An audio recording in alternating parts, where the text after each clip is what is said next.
नमस्कार, मैं हूं मोनिका जायसवाल और आप देख रहे हैं इंडिया न्यूज। और आइए अब रुक करते हैं फटाफट खबरों की ओर। केंद्रीय खेल मंत्री अनुराग ठाकुर का बड़ा बयान, कहा 300 से अधिक सीटों के साथ सत्ता में वापस आएगी योगी सरकार। पीयूष जैन के घर हुई छापेमारी पर बोले केंद्रीय मंत्री अनुराग ठाकुर, सिर्फ अखिलेश यादव और सपा नेताओं को ही क्यों हो रहा है डर। यूपी के फिरोजाबाद दौरे पर प्रियंका गांधी, आज फिरोजाबाद में करेंगी शक्ति संवाद। पीयूष जैन के घर जारी छापेमार कार्रवाई खत्म, बेटे ने कहा कानून पर पूरा भरोसा।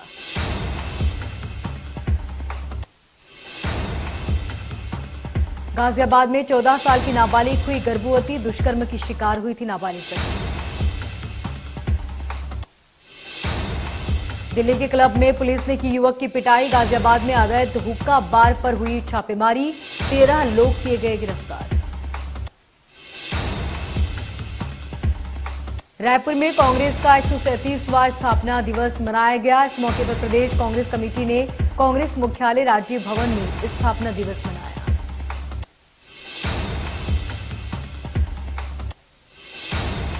इस मौके पर कांग्रेस प्रदेश अध्यक्ष मोहन मरकाम ने पार्टी कार्यालय में ध्वजारोहण किया।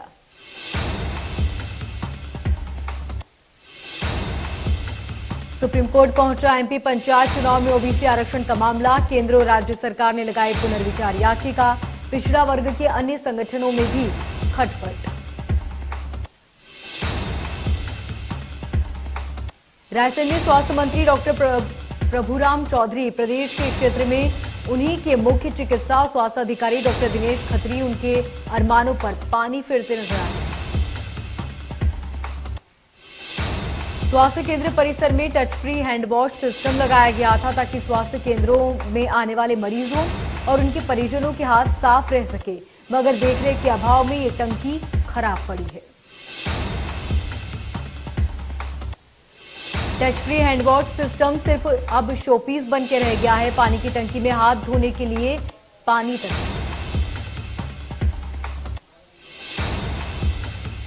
लुधियाना कोर्ट ब्लास्ट मामले में जर्मनी में पुलिस ने प्रतिबंधित संगठन सिख फॉर जस्टिस से जुड़े आतंकी जसविंदर सिंह मुल्तानी को गिरफ्तार किया। जसविंदर सिंह दिल्ली और मुंबई में भी आतंकी हमले की साजिश रच रहा था। 45 साल का है जसविंदर सिंह। जसविंदर सिंह मुल्तानी ने ही सिंधु बॉर्डर पर किसान नेता बलवीर सिंह राजेवाल की हत्या की साजिश रची। पूर्व सीएम दिग्विजय सिंह ने मोदी सरकार पर साधा निशाना आरोप लगाते हुए कहा कि सत्ता में आने के साथ उन्होंने नारकोटिक्स कानून में ऐसा संशोधन किया जिससे बड़ी मछलियों को रियायत मिल सके। उन्होंने कहा कि साल 2014 में नारकोटिक्स कानून में वो क्लॉज हटा दिया गया था। एनसीबी के अधिकारियों को साल 2020 तक इस कानून को संशोधन में होने की जानकारी नहीं थी।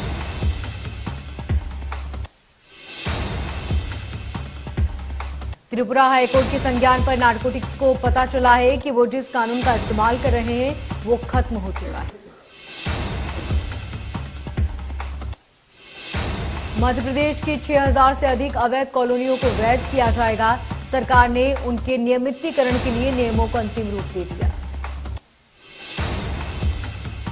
इस पर नगरीय विकास एवं आवास मंत्री भूपेंद्र सिंह ने कहा कि नियमों को लेकर जल्द ही प्रकाशन भी किया जाएगा। नियमितीकरण के बाद इन कॉलोनियों में रहने वाले लोगों को बिल्डिंग निर्माण की परमिशन मिल सकेगी और साथ ही बैंक से लोन भी मिल सकेगा। ग्वालियर, जबलपुर, भोपाल और इंदौर में ऐसी कॉलोनियां सबसे ज्यादा हैं। नियमितीकरण का सबसे ज्यादा फायदा यहां रह रहे लोगों को होगा।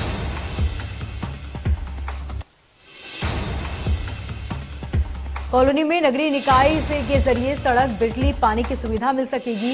यह भी तय किया गया है कि जिन मकानों में नक्शे से अधिक निर्माण किया गया उनसे समझौता कर शुल्क लेकर सेटल किया जाए।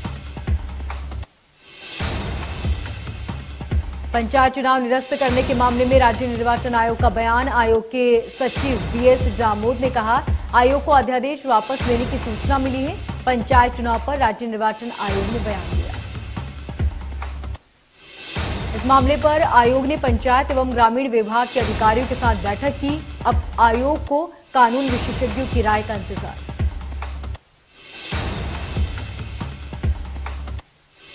एमपी पंचायत चुनाव का मामला फिर पहुंचा सुप्रीम कोर्ट। केंद्र सरकार को पक्षकार बनाने की मांग।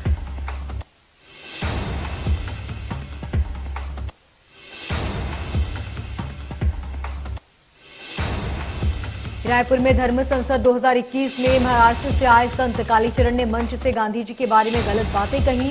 उन्होंने कहा कि इस्लाम का मकसद राजनीति के जरिए देश पर कब्जा करना है।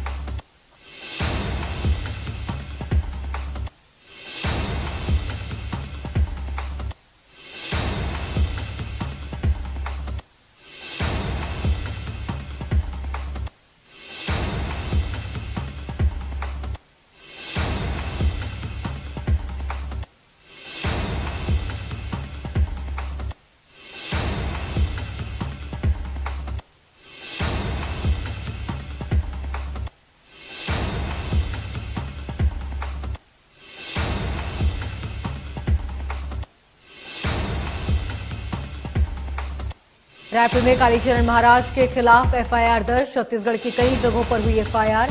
रायपुर में धर्म संसद के मंच से महात्मा गांधी के लिए अपशब्द कहे थे।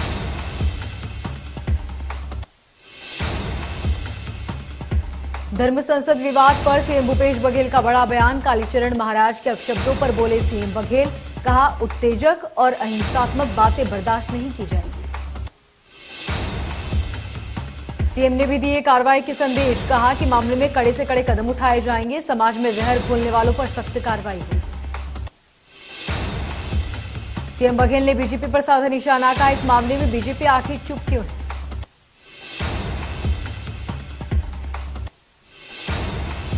सीएम ने कहा कि छत्तीसगढ़ की धरती शांति, प्रेम और भाईचारे की धरती। राष्ट्रपिता पर ऐसी बातें बर्दाश्त नहीं की जाएगी। कालीचरण के बयान पर सीएम बघेल ने जताई नाराजगी। कहा, इसकी जितनी भी निंदा की जाए कम। धर्म संसद में अपने बयानों से घिरे कालीचरण पर एफआईआर दर्ज। इसके बावजूद भी कालीचरण महाराज अपने बयानों पर कोई अफसोस जताते नजर नहीं आए।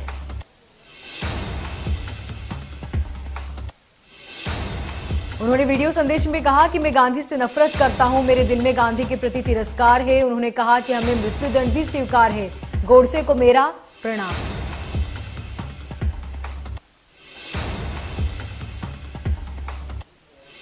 मंडला के एनएच 30 पर भीषण सड़क हादसा हुआ, जहां पर अज्ञात वाहन ने बाइक को टक्कर मार दी। हादसे में 2 लोगों की मौत।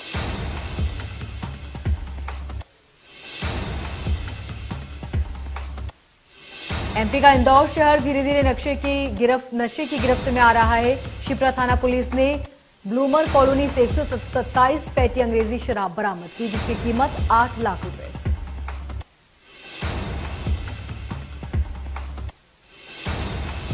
पुलिस को सूचना मिली थी, जिसके आधार पर पुलिस ने कार्रवाई की। आरोपी ने राजकुमार के नाम पर घर किराए से लिया था और शराब की तस्करी के लिए इसे गोडाउन के रूप में इस्तेमाल किया जा रहा था।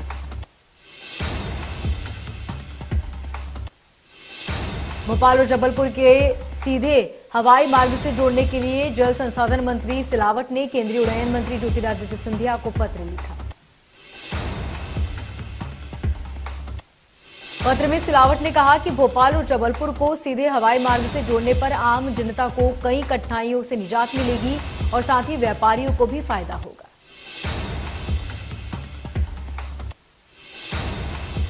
मध्य प्रदेश को प्राकृतिक औषधि में अग्रणी बनाने और जैव विविधता को संरक्षित रखने के लिए 9 जिलों को चुना गया।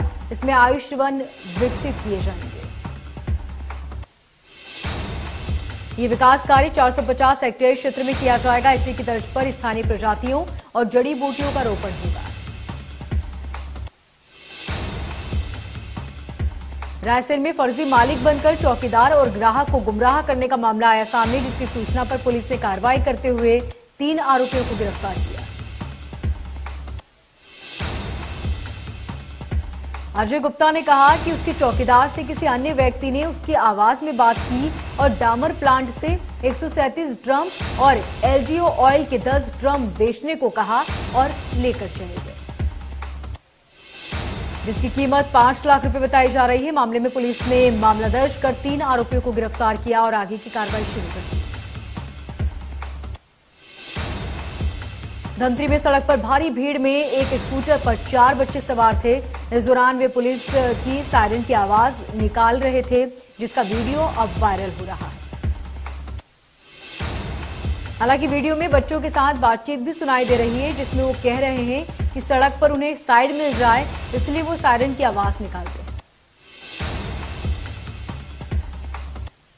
इस उम्र में गाड़ी चलाना अपराध है। इस अपराध के पीछे इनके अभिभावकों की ज्यादा जिम्मेदारी है, जिन्होंने इन छोटे बच्चों को गाड़ी दी।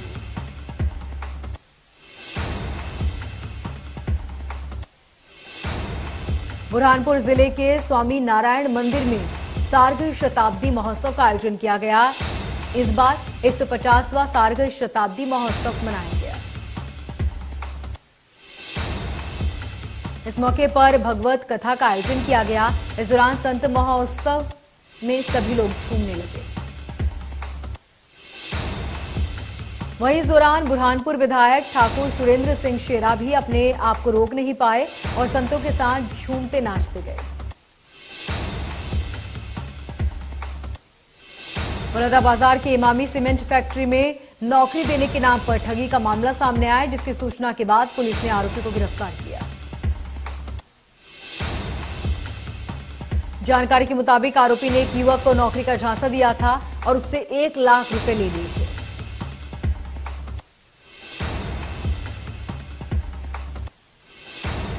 जिसके बाद पीड़ित कई बार आरोपियों से रुपए मांगने के लिए गुहार लगाने पहुंचा, लेकिन आरोपी ने उसके रुपए नहीं दिए। जिसके बाद पीड़ित ने थाने में शिकायत दर्ज कराई।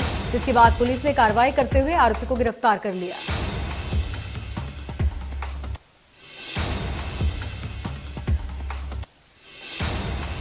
जबलपुर के जानवी कॉर्पेल टनल सिंड्रोम नाम की बीमारी से पीड़ित है। जानवी दोनों ही हाथों से एक साथ सरपट लिखती है।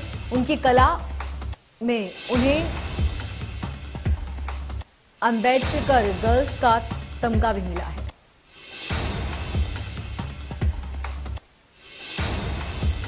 जानवी ड्राइंग करने में भी किसी से कम नहीं है। खास बात यह है कि वो केवल एक ही नहीं बल्कि दोनों हाथों से कारनामे एक साथ करती है। जानवी ने हार्वर्ड वर्ल्ड रिकॉर्ड्स लंदन में भी अपना नाम दर्ज कराया है। जानवी ने 1 मिनट में दोनों हाथों से 36 बार सिग्नेचर की है। हालांकि इससे पहले जानवी लिखने की क्षमता दाहिने हाथ से खो चुकी थी और 36 बार सिग्नेचर करने का कीर्तिमान उन्होंने अपने नाम किया। पूर्व भारतीय कप्तान और BCCI chief Sourav Ganguly corona positive पाए गए। 49 साल के सौरव गांगुली को कोलकाता हॉस्पिटल में भर्ती किया गया।